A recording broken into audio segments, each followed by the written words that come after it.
Kami mengucap syukur kepadamu pada malam hari ini. Tuhan memberikan waktu yang baik bagi kami, kesempatan untuk mendengarkan firman-Mu.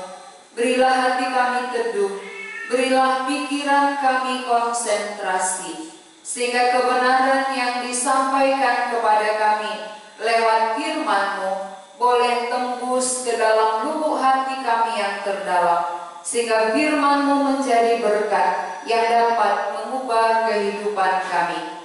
Kami berdoa untuk hamba-Mu yang menyampaikannya, biarlah nyata pertolongan dan kuasa-Mu yang memimpin, sehingga setiap perkataan yang keluar berasal dari Tuhan dan membuat setiap telinga yang mendengar mendapat berkat yang baru. Terima kasih Tuhan, kami bersyukur pada malam hari ini kami boleh mendengarkan firman-Mu dari tempat kami masing-masing. Biarlah Tuhan bekerja melalui Roh-Mu yang kudus dengan leluasa di dalam hati kami masing-masing, supaya hati yang keras dapat dilembutkan dan hati yang ragu-ragu boleh diteguhkan, sehingga setiap orang yang belum sampai kepada iman boleh percaya kepadamu dan mendapat anugerah keselamatan. Di dalam nama Tuhan Yesus kami berdoa. Amin. Mari kita membaca firman Tuhan dari Yesaya pasal 43. Yesaya 43 ayat 4 saya akan bacakan. Oleh karena engkau berharga di mataku dan mulia, dan aku ini mengasihi engkau, maka aku memberikan manusia sebagai gantimu dan bangsa-bangsa sebagai ganti nyawamu. Saudara yang dikasihi oleh Tuhan, mungkin dalam pikiran kita, dalam perasaan kita, Tuhan tidak mengasihi karena ada COVID, karena ada masalah, ada persoalan besar terjadi di tengah-tengah dunia. Kita menilai kemungkinan dari apa yang terjadi. Tapi apakah itu bukti bahwa Tuhan tidak mengasihi? Apakah itu menjadi satu patokan bahwa Tuhan tidak peduli, tidak memperhatikan kita? Kalau firman Tuhan berkata hari ini bahwa engkau berharga di mataku. Jadi walaupun ada COVID-19, apakah kita berharga? Kemungkinan besar kita kurang yakin. Kita kurang meyakini kita berharga. Namun Tuhan sendiri melalui firman-Nya berbicara, kau berharga di mataku. Saudara-saudara, walaupun saat ini saudara kesulitan dalam banyak hal, tapi saudara itu orang yang berharga. Berharga di mana? Dalam pandangan Allah. Allah yang mengatakan kau berharga, saudara. Jadi mungkin iblis katakan kepada telinga saudara, kau tidak ada harganya, kau tidak ada artinya. Lihat buktinya, kau banyak masalah, kau banyak persoalan, kau banyak kesulitan. Tapi firman Tuhan itu yang benar. Perkataan iblis itu adalah palsu. Perkataan Tuhan adalah benar adanya. Sehingga perkataan Tuhan yang perlu kita terima, perlu kita dengar, perlu kita respon. Jadi bukan keadaan, bukan situasi yang membuat kita tidak berharga. Apapun yang terjadi, di mata Tuhan, saudara orang berharga. Kau berharga di mataku, mulia. Manusia itu adalah mulia dalam pandangan Tuhan. Walaupun orang lain mungkin meremehkan kita, orang lain mungkin menganggap kita kecil, orang lain menganggap kita sepele, tapi di pandangan Tuhan manusia mulia. Saudara yang mendengar saat ini, saudara orang mulia. Di mata siapa kita mulia? Di mata Tuhan kita. Di mata pencipta kita, kita berharga dan kita mulia. Lihat contohnya, kenapa manusia dikatakan mulia? Karena kita beda dari ciptaan yang lain. Manusialah yang berbeda daripada hewan. Manusia berbeda daripada malaikat. Manusia punya tubuh, punya roh, punya jiwa, maka dikatakan kamu mulia. Karena itulah maka Tuhan mengasihi manusia lebih daripada yang lain. Karena manusia berharga, manusia mulia dalam pandangan Tuhan, maka katanya aku mengasihi engkau. Yakinkah saudara, ada situasi sulit sekarang Tuhan masih mengasihi? Apakah saudara-saudara meragukan akan kasih Tuhan? Mungkin saat ini saudara punya kesulitan secara ekonomi. Mungkin saat ini saudara punya masalah sakit, penyakit. Mungkin saudara mengalami kesulitan di tengah rumah tangga oleh karena ekonomi terjadi percekcokan. Tetapi firman Tuhan mengatakan, aku mengasihimu. Dengarkanlah Tuhan. Dengarkan apa yang dikatakan Tuhan kepada kita, bahwa Dia tetap mengasihi kita dalam semua situasi kita, dalam semua keadaan yang kita hadapi. Kasih Tuhan tidak berubah, saudara. Jangankan keadaan yang membuat kita anggap bahwa oh, dengan keadaan ini berarti Tuhan gak mengasihi saya, dengan situasi ini berarti saya kurang berharga. Bukan itu menjadi patokan saudara itu berharga dengan tidak, dikasihi atau tidak. Tapi karena kita memiliki tubuh, roh, jiwa, kita mulia dalam pandangan Tuhan, maka kita berharga, kita dikasihi oleh Tuhan. Tuhan sendiri yang mengatakan, aku mengasihi engkau. Jadi bukti Tuhan mengasihi apa? Kenapa COVID-19 gak berhenti sampai sekarang? Apakah ini bukti kasih? Kita harus mengerti, karena kita berharga, kita mulia, maka bentuk kasih Allah jauh lebih berharga, jauh lebih besar dari apa yang dilihat oleh mata, dari apa yang ada di sekitar kita. Bentuk kasih Allah kepada manusia yang berharga, yang mulia itu adalah dari ayat 4b. Maka aku memberikan manusia sebagai gantimu. Manusia sebagai ganti kita. Maksudnya apa itu? Manusia itu maksudnya adalah Allah itu sendiri mau menjadi manusia, menggantikan kita karena kita manusia. Itu bentuk kasih. Bentuk kasih itu adalah Allah yang adalah tidak terbatas, Allah yang adalah roh, mau menjadi manusia sama seperti kita karena kita manusia. Manusia yang diciptakan Tuhan lebih mulia daripada hewan, lebih mulia daripada malaikat dalam pandangan Allah. Maka Allah mau menjadi manusia.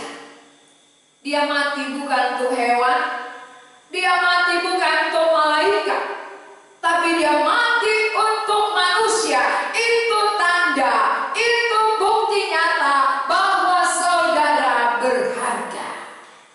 Kalau bukan untuk yang berharga, Dia tidak akan lakukan itu.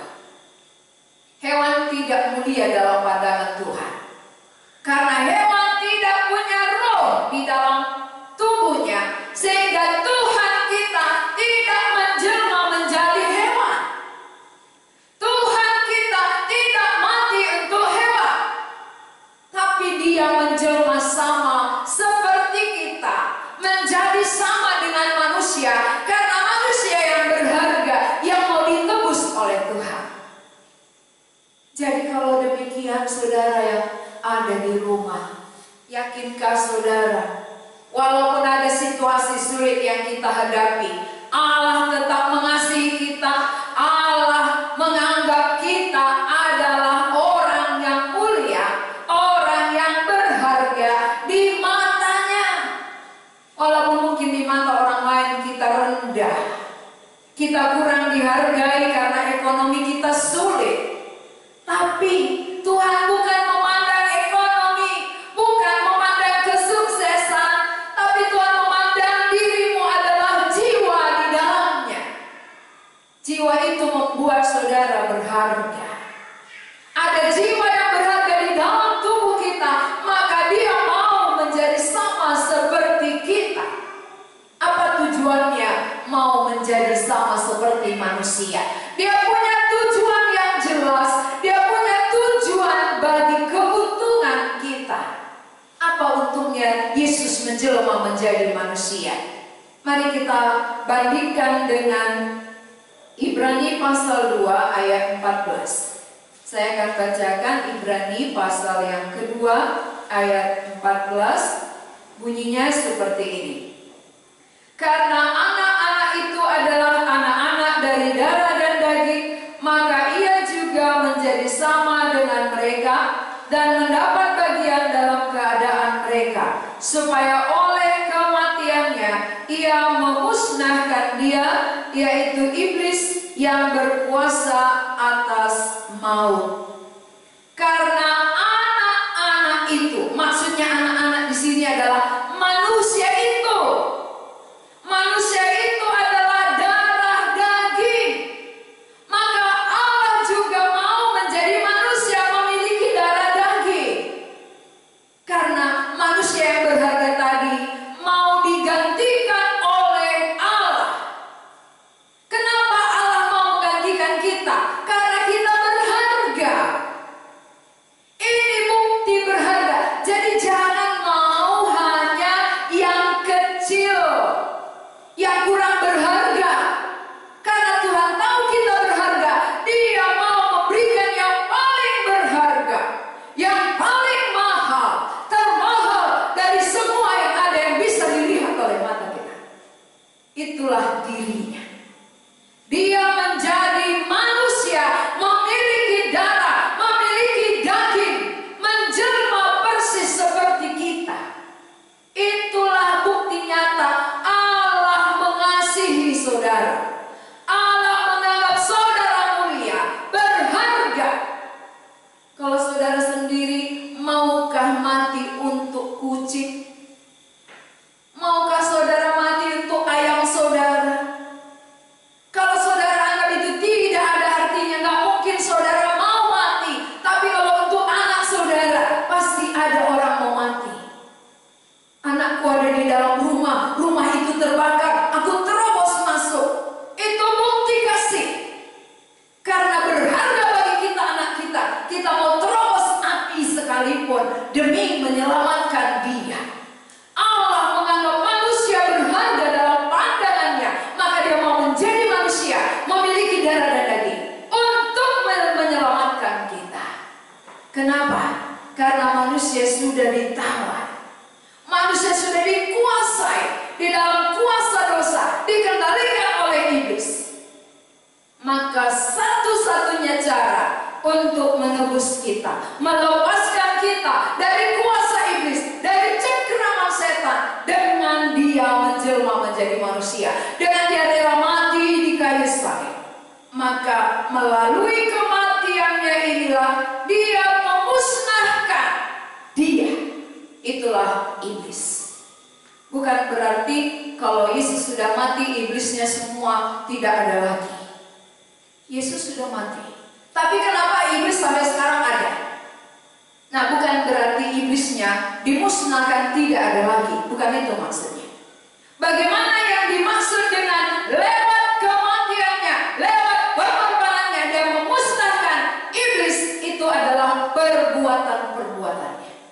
Perbuatan iblis yang dimusnahkan, bukan oknum iblisnya. Kalau iblisnya itu akan dimusnahkan kelak ketika Yesus datang kedua kalinya. Sekarang belum. Sekarang belum waktunya iblis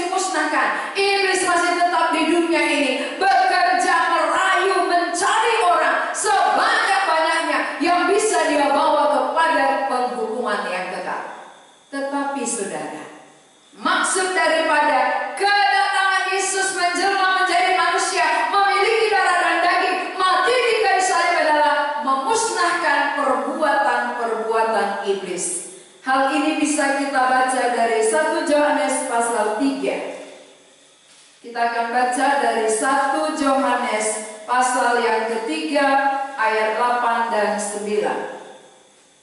Saya akan bacakan. Barang siapa yang tetap berbuat dosa berasal dari iblis, sebab iblis berbuat dosa dari mulanya. Untuk inilah anak Allah menyatakan dirinya, yaitu supaya ia membinasakan perbuatan-perbuatan iblis itu. Jadi yang dimaksud di sini adalah memusnahkan perbuatannya. Apa rupanya perbuatan iblis? Itulah dosa, saudara. Dosa itulah perbuatan iblis yang mau dimusnahkan oleh Tuhan lewat kematiannya. Maka sampai hari ini, mengapa saudara masih ada dendam, iri hati, kebencian, akar pahit, sulit melepaskan dari diri sendiri, benci dengan pasangan karena pasangan tidak bekerja, karena suami tidak bertanggung jawab, ada kebencian. Lalu mari kita lihat, apakah dengan kita membenci suami kita yang tidak bertanggung jawab, dia bisa berubah? Tidak bisa, saudara. Apakah dengan emosi, dengan amarah bisa mengubahkan dia? Tidak bisa. Dan kita harus mengerti, suami atau istri, siapapun, apakah anak kita sendiri, tidak akan pernah berubah selama perbuatan iblis itu belum dimusnahkan. Berarti yang berkuasa membuat seseorang berubah kalau perbuatan iblis di dalam dirinya itu dimusnahkan oleh Tuhan Yesus. Satu oknum yang bisa mengerjakan itu, itulah pribadi Kristus yang sudah mati di kayu salib, yang sudah menjadi manusia. Ini yang harus kita lihat. Ini bukti kasih yang terbesar. Jangan melihat kasih kecil. Tuhan tahu saudara berharga. Kalau kita hanya mengharapkan kasih kecil, kalau kita mengharapkan hanya makan, minum, pakai cukup, lalu sehat-sehat, selesai persoalan COVID, itu kecil dalam pandangan Tuhan, saudara. Di pandangan Tuhan itu, kamu itu berharga. Berarti kalau kamu berharga, kamu harus mengerti bahwa yang paling berharga yang harus kamu terima. Jangan perjuangkan yang kecil-kecil. Perjuangkanlah apa yang di dalam pikiran Allah. Pikiran Allah itu dia mau memberikan dirinya menggantikan saudara. Karena saudara adalah yang paling berharga dari semua ciptaan Tuhan yang lain. Sehingga hanya untuk manusia lah dia mau mati, saudara. Ini yang berharga. Jadi kalau selama ini pengertian kita salah, motivasi kita mencari Tuhan salah, perlu diluruskan. Kita harus menyadari itu. Jangan coba merubah diri sendiri. Jangan berjuang untuk merubah tabiat, sifat, karakter sendiri dengan cara sendiri, dengan usaha sendiri. Saudara tidak akan pernah mampu. Kenapa tidak mampu? Karena manusia tadi sudah dikuasai oleh musuh, dikuasai oleh iblis. Maka yang mampu mengalahkan iblis hanyalah Yesus Kristus. Lewat dia menjelma menjadi manusia, lewat dia berkorban, menggantikan posisi kita, supaya kita kembali menjadi mulia. Kenapa manusia tidak mulia lagi? Karena dosa menguasai. Orang yang dikuasai dosa nggak mulia lagi, saudara. Maka sejak nenek moyang kita jatuh ke dalam dosa, mereka tidak mulia. Kalau mulia itu artinya nggak merasa kurang. Tapi lihatlah, Sampai saat ini kita sudah lama menjadi orang Kristen, tapi seringkali kita tidak merasa puas dalam diri kita. Kita selalu merasa ada yang kurang. Itu artinya tidak mulia. Tapi mulia itu berarti tidak merasa kurang. Sedikit tapi cukup, bisa menikmati. Inilah mulia. Jadi orang berdosa sudah hilang kemuliaan Allah, dan lewat kematian Yesus mau mengangkatkan saudara kembali. Yesus mau memulihkan keadaan yang mulia itu menjadi semula. Maka orang yang sudah menerima pengorbanan Yesus, dia bisa bersyukur dalam semua keadaannya. Dia bisa menerima situasi, dia bisa bersyukur dengan apa yang ada yang Tuhan berikan. Tapi kalau saudara belum berdamai dengan Tuhan, belum menerima pribadi Yesus yang mati untuk saudara, saudara pasti merasa selalu kurang dan kurang. Ketika kita merasa kurang dan kurang, itu bukan nasib. Jangan anggap bahwa hidup kita, oh memang saya sudah ditakdirkan seperti ini, memang nasibku begitu. Tuhan tidak pernah membuat nasib kita. Tuhan bisa mengubah kehidupan seseorang. Karena yang membuat kita kurang tadi adalah hilangnya kemuliaan Allah, terpisahnya hubungan dengan Allah, membuat manusia merasa kurang. Jangan salahkan situasi. Sering kita katakan, situasi ini membuat saya seperti ini, keadaan ini membuat saya merasa kurang. Kalau dulu tidak. Lihat, bandingkan. Sebelum ada COVID, pasti saudara juga menganggap, pasti merasa kurang. Gak pernah ada kepuasan, gak pernah dalam ucapan syukur kepada Tuhan. Itu artinya apa? Mulianya tadi hilang. Maka Tuhan katakan, engkau mulia dalam pandanganku, tapi dosa yang membuat kemuliaan itu menjadi hilang, membuat kamu merasa kurang. Jadi sekarang, supaya kemuliaan itu kembali kepadamu, Kristus mau datang. Tuhan Yesus datang mau menggantikan posisi kita. Dia menjelma menjadi sama dengan kita, yang memiliki darah dan daging. Dan lewat itulah dia bisa mati. Kalau Yesus tadi gak memiliki darah daging, gak bisa dipakukan. Gak bisa ada daging, gak bisa roh dipakukan. Maka ada daging bisa dipaku di kayu salib sebagai pengganti manusia. Berarti kedatangan Yesus adalah menggantikan saudara. Ini bukti saudara berharga. Kalau iblis katakan saudara tidak berharga, itu tolak. Karena Tuhan mengatakan kau berharga di mataku. Mulia dalam pandanganku, aku mengasihimu. Suara Tuhan yang perlu kita dengar dalam situasi sekarang ini, saudara. Keadaan sulit, kita mendengar musuh, ini membuat keadaan semakin buruk. Tapi situasi boleh saja gak mendukung, keadaan bisa saja tidak beres. Tapi kalau ada perkataan Tuhan, itu menghibur kita, itu mengangkatkan kita. Kalau demikian, biarlah situasi ini kita pakai untuk mengerti siapa kita dalam pandangan Tuhan. Bahwa kita orang berharga. Kalau saudara berharga, jangan sia-siakan hidup saudara. Kalau kita menyadari aku berharga dalam pandangan Tuhan, dan dia mau menggantikan aku, bahkan dia mau mengambil rupa sama seperti aku, mengapa aku tidak melihat itu? Justru dia mau mengangkatkan kembali statusku. Status yang mulia, yang tadinya sudah rusak oleh dosa, dia mau pulihkan, dia mau kembalikan. Jadi saudara yang dikasihi Tuhan, kalau saudara bilang, aku kenapa ya? Sudah lama mau beriman, sudah lama mau percaya, tapi akar pahitku ini sulit kulepaskan. Kalau dengan cara saudara, dengan usaha saudara, saudara tidak akan pernah mampu melepaskannya. Karena Tuhan tahu, Tuhan mengerti.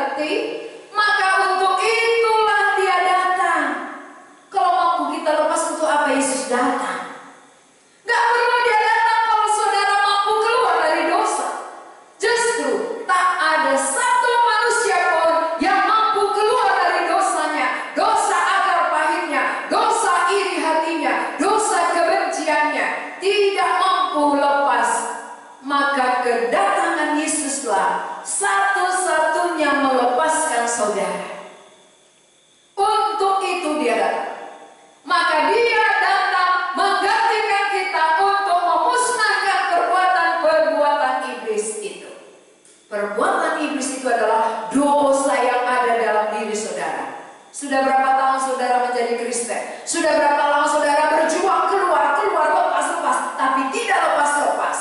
Berarti bukan saudara yang memperjuangkan dosanya keluar, namun Kristus itu sendiri. Tuhan Yesus sudah memperjuangkan. Jangan sia-siakan kematiannya satu-satunya, pengorbanannya di kayu salib itu berkuasa melepaskan saudara. Lihatlah itu, percayalah akan hal itu, saudara pasti lepas. Itu sudah saya alami. Saya sudah lama berjuang dengan cara saya, usaha saya berhenti berbuat dosa, tapi tidak pernah berhasil, selalu gagal. Namun ketika saya percaya Kristuslah menggantikan saya, lalu saya percaya dan menerima, Dia benar-benar mengubahkan hidup saya. Ini yang perlu kita yakini, saudara. Jangan memakai konsep-konsep yang salah. Jangan pertahankan pengertian-pengertian yang salah. Tetapi kita harus menerima kebenaran yang dari Allah, bahwa Dia mengasihi saudara. Saudara berharga, saudara mulia, dan Dia mengasihi saudara. Kalau nggak berhenti COVID, apakah Dia mengasihi? Benar. Walaupun COVID-nya belum berhenti sampai saat ini, Allah tidak berubah. Allah tetap mengasihi saudara. Bentuk kasih-Nya bukan membuat COVID berhenti. Bentuk kasih-Nya, Dia mau menggantikan posisi saudara. Saudara yang dikuasai dosa harus menuju maut. Tapi dengan percaya kepada Yesus, saudara lepas dari maut. Kematian itu pasti jadi. Kematian itu tidak mungkin tidak dialami oleh semua orang. Walaupun bukan melalui COVID ini. Banyak orang mati oleh karena bermacam-macam cara. Ada mati ketika pesawat jatuh, ada mati ketika tabrakan mobilnya, ada mati tiba-tiba karena jantung. Tapi ujungnya semua mati. Ingat ini, manusia ujungnya semua pasti mengalami kematian. Berarti saat ini membuat kita bisa membuka mata lebar. Dengan melihat begitu banyaknya mati manusia, buka mata lebar. Untuk apa saya hidup? Kalau toh satu saat saya pasti mati. Tujuan Tuhan menciptakan kita supaya kita yang berharga ini, kita yang mulia ini, kita yang dikasihinya ini kembali bersatu dengan Dia di surga selamanya. Itu tujuannya datang ke dunia ini. Itu tujuannya mengambil darah dan daging. Dan itu tujuannya mati di kayu salib. Jangan abaikan. Jangan buang-buang kesempatan yang ada. Kesempatan yang sangat berharga ini pakaikan untuk mengerti betapa berharganya hidup saudara. Jangan sia-siakan. Saudara berharga, maka Allah juga mau memberikan dirinya. Bukti saudara berharga. Kalau memang kita nggak berharga, nggak mungkin Allah mau menjadi manusia. Dia bukan namanya tidak berpikir. Allah pencipta, Allah menjadikan segalanya. Lalu Allah menjelma menjadi manusia. Untuk apa Dia kerjakan ini? Kalau untuk memuji-muji Dia, malaikat banyak di surga. Kalau hanya untuk bernyanyi menyembah Dia, banyak malaikatnya. Tapi mengapa Dia kerjakan harus menjadi manusia? Banyak penderitaan yang harus Dia tanggung. Karena kau berharga, karena kau mulia, dan Dia mengasihi engkau. Jangan abaikan. Hargai pengorbanannya. Itu satu-satunya cara melepaskan saudara dari cengkeraman dosa ini.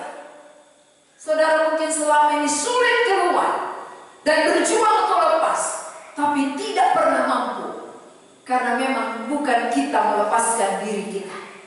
Bukan manusia yang melepaskan dirinya dari kuasa dosa. Tetapi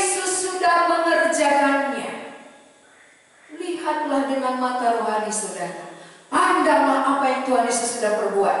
Dan percayalah, ketika saudara menerima pengorbanannya, saudara akan lepas dari dosa itu. Itu yang dikatakan di dalam 1 Yohanes 3 ayat 9. Mari kita baca bersama-sama. Setiap orang yang lahir dari Allah tidak berbuat dosa lagi, sebab benih ilahi tetap ada di dalam dia, dan ia tidak dapat berbuat dosa karena ia lahir dari Allah. Orang yang sudah menerima benih ilahi, itulah Kristus Yesus, dia berhenti berbuat dosa. Stop. Kenapa? Karena ganti benihnya. Tadi benih yang ditabur oleh kegelapan, ditabur oleh musuh, itulah dosa. Maka ketika saudara mau berjuang keluar, saudara tidak mampu karena benihnya belum ganti. Maka supaya benih itu ganti di dalam diri saudara, itulah benih yang baru. Tuhan Yesus menggantikan saudara. Tuhan Yesus mati supaya saudara bisa lepas. Karena untuk itulah dia menyatakan diri. Untuk apa? Untuk melepaskan saudara dari dosa, dari kejahatan, dari pikiran yang sia-sia, dari kebencian, dari amarah, dari akar pahit saudara. Tuhan Yesus sudah tangguh. Serahkanlah kepadanya. Terimalah benih yang baru itu. Terima Kristus supaya ganti benih di dalam diri saudara, agar saudara berhenti berbuat dosa. Agar hidup saudara kembali mulia. Kalau dosa di dalam ini membuat saudara hina, lihat aja orang yang berbuat dosa pasti hina. Kenapa? Karena kejahatan demi kejahatan dilakukan, maka orang lain benci, apalagi Tuhan. Tapi kalau kita sudah berhenti berbuat dosa, yang kita kerjakan pasti yang menyenangkan hati Tuhan, yang memuliakan Tuhan. Itu artinya kita sudah berhenti, stop berbuat dosa. Orang yang sudah ditebus oleh Kristus, dia bisa berhenti berbuat dosa dan melakukan kehendak Allah di dalam hidupnya. Jadi saudara-saudara yang mungkin sampai saat ini masih berpikir, masih berjuang untuk lepas, keluar dari dosa, tidak mungkin saudara lepas tanpa kehadiran Yesus. Hanya Yesus satu-satunya yang bisa melepaskan saudara, dan untuk itulah dia menyatakan dirinya. Menyatakan diri artinya dia datang, menjelma menjadi manusia, sehingga kita bisa melihat dia, murid-murid bisa bertemu dengan dia. Ini artinya menyatakan diri. Yesus sudah menyatakan diri supaya kita bisa mengerti, ini penggantiku. Ini satu-satunya yang melepaskan aku, supaya aku bisa berhenti berbuat dosa dan melakukan kehendak Tuhan di dalam hidupku. Inilah yang bisa kita renungkan pada malam hari ini. Bagi saudara-saudara yang belum lepas, Kristuslah jawabannya. Kau berharga, kau mulia, Tuhan mengasihimu. Kembalilah kepadanya. Mari kita berdoa. Tuhan, kami bersyukur untuk firman-Mu. Kami tahu seringkali iblis berbicara kepada kami bahwa Tuhan tidak mengasihi kami, karena COVID ini tidak berhenti sampai sekarang, dan manusia begitu banyak yang meninggal. Tapi malam hari ini Tuhan, firman-Mu jelas mengatakan kepada kami bahwa kami berharga, kami mulia, dan kami dikasihi oleh Tuhan. Sebagai bukti kami berharga, sebagai bukti Tuhan mengasihi kami, Engkau memberikan pemberian yang begitu berharga, yaitu diri-Mu sendiri, yang mau menjadi sama dengan kami. Karena kami memiliki darah daging, maka Allah sendiri pun mau memiliki darah dan daging. Karena ketika Engkau memiliki darah dan daging, itu yang dapat disalibkan, dan lewat pengorbanan-Mu di kayu salib itulah dosa-dosa kami dapat diampuni. Perbuatan-perbuatan iblis sehingga kami berhenti berbuat dosa. Berkatilah firman yang sudah kami dengar, supaya Roh-Mu yang kudus bekerja, menginsafkan setiap hati yang sudah mendengar, supaya tidak berjuang dengan usaha sendiri, dengan cara sendiri untuk menang terhadap dosa. Karena Tuhan Yesuslah satu-satunya yang sudah menang. Tuhan Yesus yang memberi kemenangan kepada kami melalui kematian dan kebangkitannya.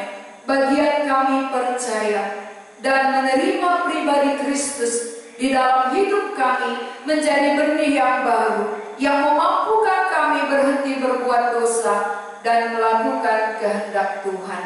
Terima kasih untuk firman-Mu. Terima kasih untuk saudara-saudara kami yang sudah mendengarkannya. Biarlah Tuhan meneruskan firman-Mu sehingga mereka sampai kepada keselamatan jiwa, karena mereka berharga. Terima kasih Tuhan untuk cuaca yang begitu baik. Terima kasih untuk cinta kasih-Mu yang boleh kami rasakan sampai saat ini. Kami memuji dan memuliakan Engkau Allah kami. Dalam nama Tuhan Yesus kami berdoa.